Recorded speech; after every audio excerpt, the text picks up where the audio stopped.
¿Qué haces, Martín? Gracias. ¿Qué haces? Bien, gracias por venir. Bueno, sí.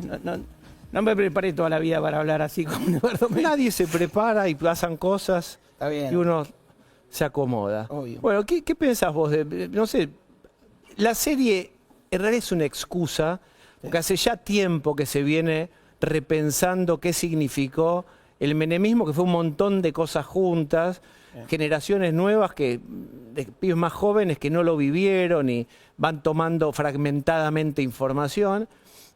¿Cómo lo ves vos? Menem primero fue, paradójicamente, más que el constructor de un orden económico, de un orden político. O sea, Menem a través de... Hay dos, diríamos, dos cuestiones, dos aspectos, dos dominaciones de Menem que son claves y que lo explican. Primero, dominó el dólar. Durante un tiempo dominó el dólar. Segundo, y antes que eso, antes del plan de convertibilidad que fue en el 91, Menem se come una hiperinflación. Menem da una orden que el orden civil no imaginó que podía dar. Menem le dio la orden a un militar a que le dispare a otro.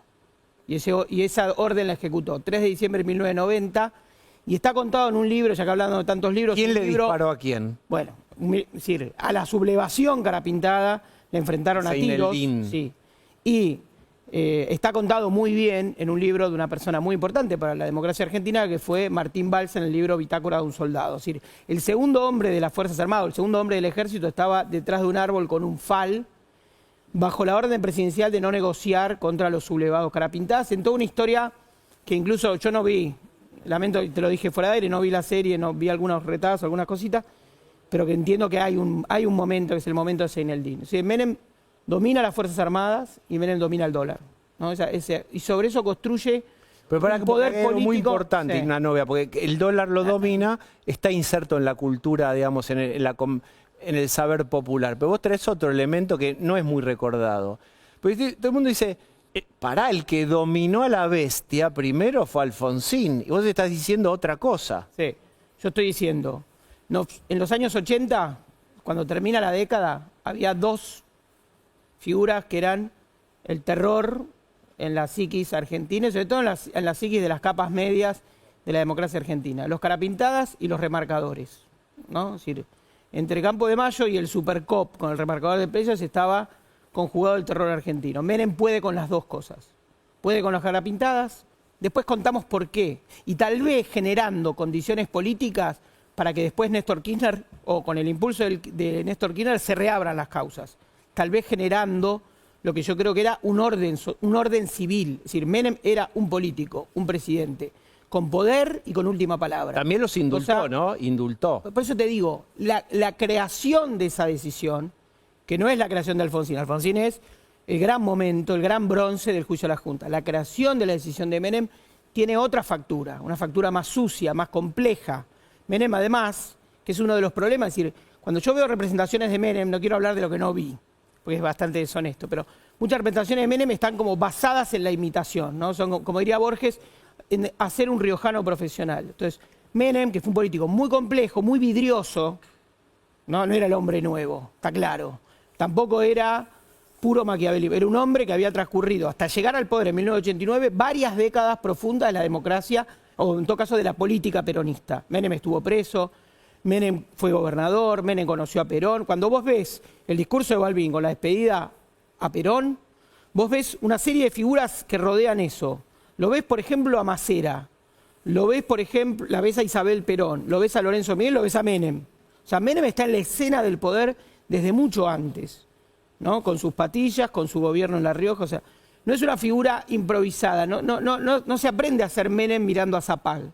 Se aprende a ser Menem mirando una figura compleja, ¿no? Compleja, vidriosa incluso. Tiene que ir a visitar a Isaac Rojas al hospital. Por eso. ¿Y Menem qué hace? Menem intenta una suerte de plan de pacificación y reconciliación nacional, que en Argentina no era fácil de hacer. No. Y que a la vez no se logró hacer. Es decir, Menem creyó, o sea, nunca se habló tanto, o en todo caso, reflotó la memoria. El segundo mandato de Menem, año 95. En el año 95 se da la autocrítica de Martín Balsa, de las Fuerzas Armadas, y además se descubre en el libro El vuelo, de Adolfo Silingo, que es el primer reconocimiento público más descarnado sobre la práctica de los vuelos de la muerte. Es decir, la segunda, la marcha de 1996, del 24 de marzo, con 100.000 personas. Entonces, con Menem se reabre, pero hay la condición de un orden civil. Y yo creo que esa es la parte en donde Menem se vuelve algo así como el segundo padre de la democracia, probablemente menos gustoso para quienes escriben la historia. Viste, hay una escena en la película de Nixon, de Oliver Stone. Oliver Stone reduce todo muchas veces a grandes escenas dilemáticas. Nixon está golpeado, está con Kissinger, y mira el cuadro de Kennedy. Y se arrodilla y le dice al cuadro de Kennedy, Kennedy ya había muerto, ¿no? Y le dice, cuando te ven, ven lo que quieren ser. Cuando me ven, ven lo que son.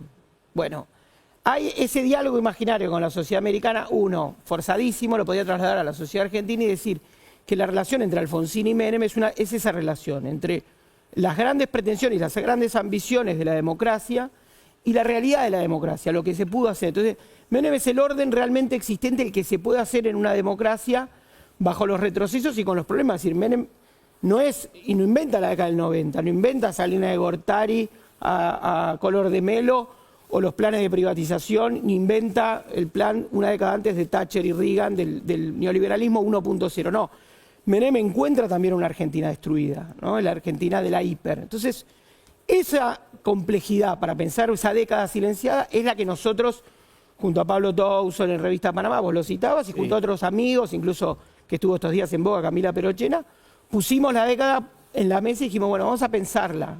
Obviamente, muchos desde el peronismo y otros no. El peronismo tuvo mucha dificultad, sobre todo cuando estuvo en manos del kirchnerismo durante larguísimos años, en darle su gusto a Menem, su lugar. Esta lectura que vos hacés de el segundo padre de la democracia, que no es habitualmente escuchada, esto lo podés enunciar vos. Todo el peronismo, o la gran mayoría del peronismo, no pudo, pero era un tabú mencionar a Menem. Bueno, es una foto cortada de un álbum familiar. Porque no es nuestro. Bueno, pero era. Bueno, la clase política de los años 90 tenía, y eso lo dijo Chacho Álvarez, que fue uno de los pocos peronistas que rompió en serio, ¿no? Fundó el grupo Los Ocho. Pocos peronistas. Saúl Ubaldini, que tiene otra afiliación con la democracia, ¿no? Un dirigente muy importante, enfrentó la dictadura. Álvarez, no sé, Pino Solano, son contados con una mano los dirigentes de cierta relevancia que finalmente rompen con Menem. Chacho Álvarez lo fue, y Chacho Álvarez dice, en una autocrítica que ensaya años después, cuando conforma la alianza, que deberían haber votado la convertibilidad. Es decir, los años 90 no son años de disenso, son años de consensos difíciles. Es decir, el consenso de los 90 era la convertibilidad, era el 1 a 1. Cuando decimos dominar el dólar significa una política que además fue, bien a lo argentino, el remedio del problema inflacionario y se convierte en el veneno de la economía recesiva, ¿no? Es decir, porque vos pensás que hay dos décadas a las que volvemos recurrentemente, son los 70 y los 90, y los 90 tienen ese desenlace, miremos la película. Los 90 terminan mal.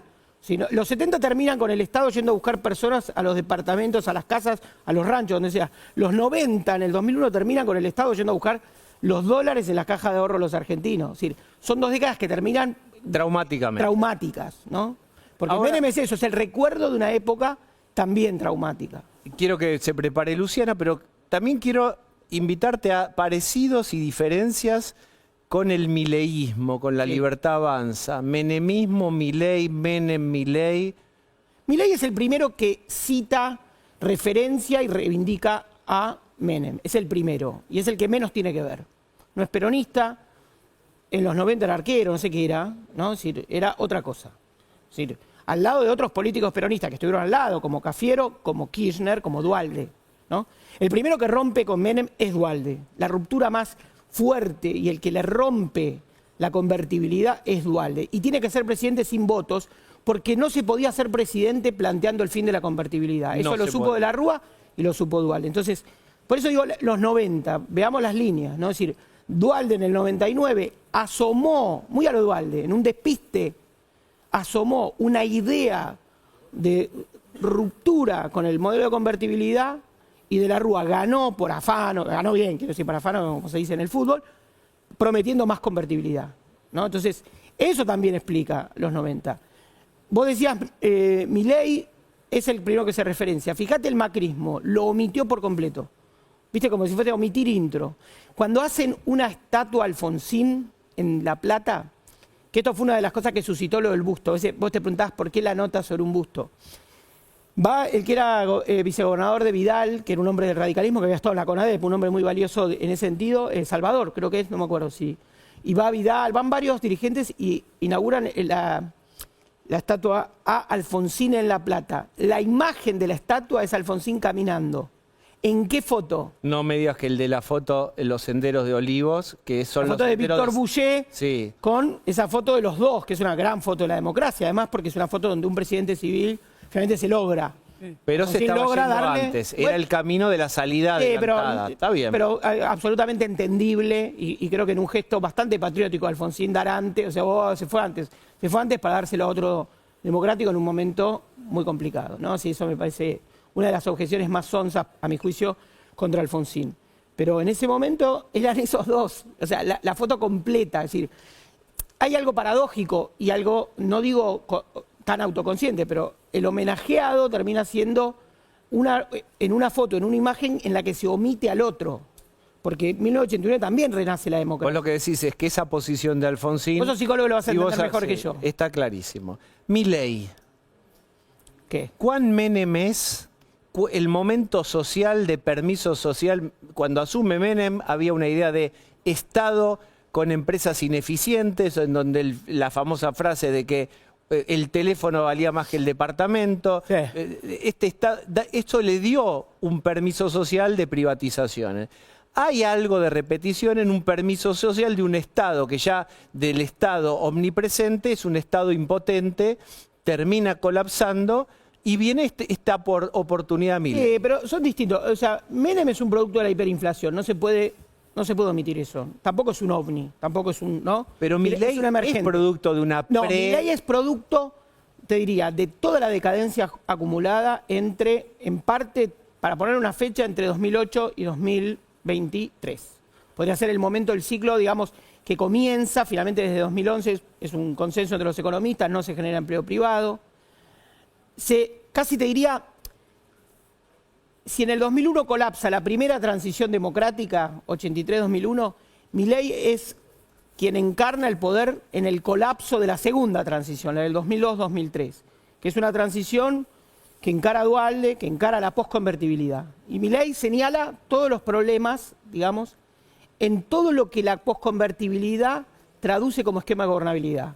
Contra los planes sociales, contra la expansión del Estado, la homologación entre derecho y gasto. Es decir, todas las victorias y todos los hallazgos, entre comillas, de Milei se basan en la discusión con los términos de esa, llamémosle, total, historiador puede ser cualquiera en un punto, segunda transición democrática. No puede ser cualquiera, pero lo digo así.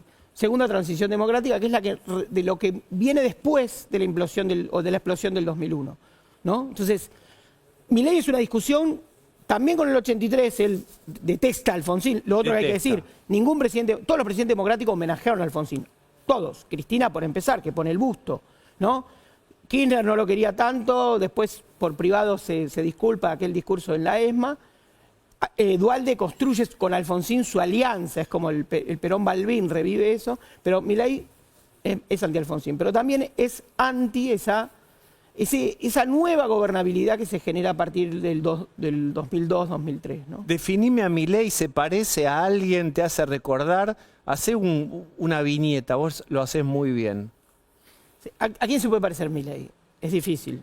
No me gustan los parecidos exteriores, ¿viste? No, el Bolsonaro, el Donald. Yo creo que los países se explican de adentro para afuera. Milei nombra todos los tabúes que construyó la política en los últimos 20 años. Es el producto de una decadencia, la década perdida de la grieta. Fue una década perdida. Es decir, está... en los números. Lo dicen los números y lo dice la sensación de la gente, ¿no? Es decir, es la década en donde del corralito al cepo, ¿no? Del te quito los ahorros, que es el trauma del 2001, a la construcción de una decadencia lenta, sin estallido, que es la del no te dejo ahorrar.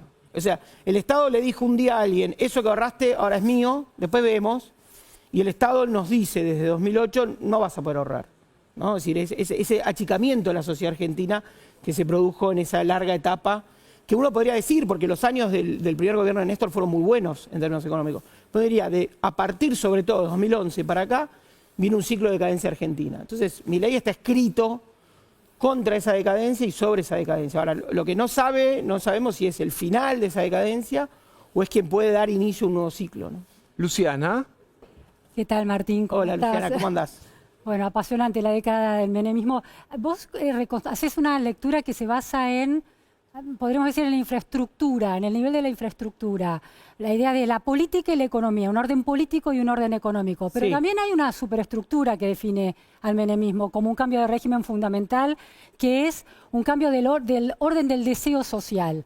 Porque lo que Menem inaugura también, y creo que en la serie el estereotipo pasa por ahí, esos emblemas de pizza con champagne, Sí. del golf, como una especie de hombre de Estado que es un outsider de las formas del Estado. Sí. Y en eso hay una continuidad con Milei. Entonces, Sí. no hay una continuidad posible del menemismo, tanto en el kirchnerismo como en Milei, que tiene que ver con eso, como el centro del consumo, como la explicitación de un cambio de la Argentina que pasó a ser de blanco a negro a la activación de, por ejemplo, en la gran infraestructura macroeconómica son las privatizaciones, pero en la cosa epitelial de la ciudadanía Sí. es el viaje al exterior, es el colegio privado, empieza a crecer la matrícula privada en esa Sí. década, es la proliferación de bares, de un modo de vestirse, es el Menem Kitsch, son las sombreras, es la onda Versace, es el golf como un deporte expandido y de lujo. Entonces, esa continuidad en el kirchnerismo, por la pobreza y la crisis, se transforma en otra cosa, pero el consumo es un centro Sí. para la ciudadanía y para la política. Y en Milei hay una promesa de volver a un consumo y a un ejercicio de la libertad. ¿El cambio de régimen verdadero y fundacional del menemismo no es ese? Sí, pero A ver, tengo algunos peros muy prudentes y humildes. Yo creo que con el peronismo aparece el consumo. O sea, uno dice, hay un libro de Juan Carlos Torres, lamento, no me preparé para esta respuesta, y es una coautoría, pero es de Juan Carlos Torres y una autora, pido disculpas que no me sale, que es sobre, por ejemplo, el fenómeno de Mar del Plata. Ah, sí. sí, ¿No? Es totalmente. decir, uno diría las patas en la fuente, las patas en el mar. Sí, sí. Si la clase obrera va a Mar del Plata, ¿no? Incluso hay un desplazamiento, es decir, uno diría, empiezan a hacer Punta del Este como lugar selecto de Pastoriza. ciertas élites. Sí, tal cual. ¿Viste qué producción que tengo? Entonces, yo diría, sería la parte peronista de Menem, que es la parte, como dicen, ellos patentan una frase en el 91 también con la convertida, economía social de mercado. Pero O mira sea, que el libro economía- plantea que la vacación en Mar del Plata es previa al peronismo. Sí, pero el peronismo con los hoteles, después vienen los hoteles sindicales, después viene toda la cosa, ¿no?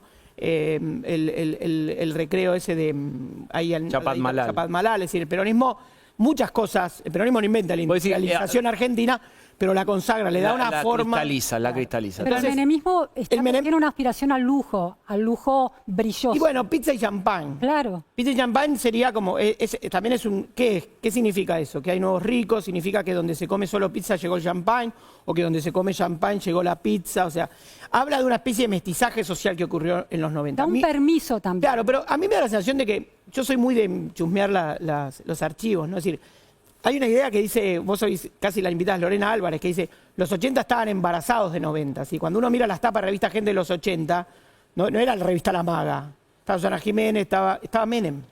Totalmente. Es decir, había una sociedad del espectáculo también en esa democracia, ¿no? Es decir, la democracia que viene en el 83, también es una democracia que viene, ya existía la tele a colores, pero que viene con no de clics modernos. O sea, había que Pero el buscar. hombre de Estado que era Alfonsín era un hombre Sí. de otra época. Era Sí, un bueno, hombre de Alfonsín traje tiene el blanco y dilema. negro, ¿no? Lo que pasa es que era otro mundo. Claro. ¿Puedo? Era otro mundo, pero creo que hay algo en donde el menemismo, quiero decir, pensado tan como una pura excepción, como pura ruptura, nos lleva al equívoco de estas interpretaciones donde Menem es un menemista más y no es un hombre de Estado, no es un político, es decir, No, no yo es creo quien que es un hombre diseña de un Estado. orden. Entonces, Menem transforma la condición Claro. de hombre de Estado. Bien, Gustavo. Sí, yo te quería invitar a mirar un poquito hacia adelante, porque vos estás Oh. siguiendo de cerca mucho la conversación, sobre todo del kirchnerismo, de los streamers kirchneristas. Muy simple la pregunta, ¿qué te imaginás que tiene el menú del peronismo, del kirchnerismo para ofrecerle hoy a la sociedad y sobre todo mirando 2027? Hoy estamos en cierre de listas, el showcito este Sí. de baja vuelo, pero ¿qué supones que tiene el kirchnerismo y el peronismo para ofrecer después de la experiencia del kirchnerismo mirando hacia adelante? ¿Qué tiene para ofrecer? Para ofrecer, ¿qué el suponés peronismo que tiene y el para ofrecer kirchnerismo? a la sociedad, digamos, para ganarle a Milei? Yo creo que no hay una renovación, digamos, en la política del peronismo hace años. El peronismo tenía una capacidad pragmática, mutable, plástica, que no era su única esencia, pero que era una cualidad, una capacidad adaptativa. Hay momentos donde vos vas detrás de la sociedad y momentos donde puedes ir delante de la sociedad, ¿no? Yo creo que ahora está hace muchos años, el avatar kirchnerista lo dejó en un estado de rigidez que no le permite ver lo que la sociedad ya cambió. No es cambiar a la sociedad, es saber que la sociedad cambió. Que la relación por ejemplo, esta idea de hacer un 17 de octubre o de que se produzca un 17 de octubre, en el fondo es una gran pregunta sobre las condiciones de la clase obrera. Cuando uno mira el 17 De Cristina, el 17 de octubre para Cristina claro, presa, es decir, decís. y vos te preguntabas, cuando vos te traes la foto del 17 de octubre del 45 con un Perón preso, es la foto de una, es discutible, pero yo suscribo a la idea de una clase obrera homogénea, a una clase obrera de distintos orígenes, pero más o menos encuadrada en el mameluco fabril, por decirlo así, ¿no? Es decir, la generación de nuestros abuelos. Ahora, de nuestra generación, ¿no? Ahora, hoy, ¿cuál es la clase obrera? ¿Cómo es la clase obrera? ¿No? Es decir, El pibe del Rappi es claro, clase obrera, exacto. son cada uno. No, el pibe del Rappi, los trabajadores bajo convenio, es decir, gente que tiene totalmente distintos niveles de ingreso, etcétera. Entonces, el peronismo tiene una cuestión con el 83. El peronismo nace corriendo de atrás. Nace a la democracia corriendo de atrás. El triunfo de Alfonsín es mucho más potente que la promesa de un radicalismo que desplaza al peronismo de su lugar histórico de mayoría, sino que deja el lugar de mayoría automática más vacante, ¿no? Es decir, gana Alfonsín, y en el fondo, ¿cuál es la promesa de la Argentina una vez que gana Alfonsín? Ser de clase media. ¿Cuál es la promesa argentina? No es el gobierno en un radicalismo popular, es la promesa de una sociedad que viene, fracasó la patria procesista, fracasó la patria peronista, la patria socialista, es decir, viene de la posguerra sucia, como decía Rodolfo Fouil, y entra en la democracia en un momento distinto, donde Alfonsín pone los mocasines en la fuente, es decir, pone una promesa de clase media. Menem llega al poder en el 89 y tiene que reconfigurar el vínculo entre la clase media y el peronismo. Menem tiene ese desafío y lo hace bien, porque lo hace, como decía Luciana, ¿no? También sobre una promesa de consumo y sobre un sujeto al consumo. Es decir, mucha gente, cuando uno dice, ¿dónde está el menemismo? El menemismo está en las cosas. El menemismo es una suerte de gran closet de la conciencia argentina, porque no lo despide a Menem una multitud. Lo despide un silencio, si vos querés, sí, que tiene que ver con cuentas más personales. Yo me acuerdo cuando Menem fue preso, yo era kiosquero, pero en la referencia al lado había una farmacia, y había una empleada de la farmacia, una señora muy divina, una trabajadora de golondrina de la economía de servicio, que me dice, digan lo que digan, yo con Menem me compré una casa, ¿no? Es decir, era como una especie de run. No, es decir, Menem está... No había una marcha del orgullo. Está en el bruxismo, no está en el grito de guerra, Claro, ¿no? está Era clarísimo. como esa publicidad de vamos Menem, que es como algo que se grita en un momento de desahogo más de tipo personal, porque Menem, ¿qué significaba? Significaba el fin de una Argentina de movilidad ascendente, pero era como, el mensaje era, y en esto sí me parece a Milei, que es, bueno, loco, ahora la movilidad es a mano propia. Claro. Fíjate si la podés hacer. Que es la razón por la cual a Milei se le escapa la tortuga en la marcha universitaria. Porque la herramienta de movilidad, pero no social ascendente, no, pero de movilidad individual ascendente es, loco, si yo me formo, yo puedo. Y Milei aparece peleado con las universidades. Pararon y movilizaron en aquella movilización en abril del año pasado trabajadores de Volkswagen, de Esmata, bajo convenio. Y fueron a la movilización. Y vos me preguntás, ¿por qué fueron? Bueno, lo que pasa es que en la fábrica están pegados carteles, cursos, de cosas de las universidades. Es decir, la penetración de la promesa educativa como algo que se puede hacer bajo mano propia. Es la movilización por mano propia. Eso quedó. Lo que no quedó es la idea de conjunto, que la podemos hacer todos juntos por inercia colectiva. No, la puedo hacer yo. Entonces, para mí el error más grande de Milei es quedar peleado con él. Te peleaste con tus propios emprendedores, ¿no? Martín, gracias por haber venido hoy. Bueno, gracias a usted por Martín Rodríguez, gracias.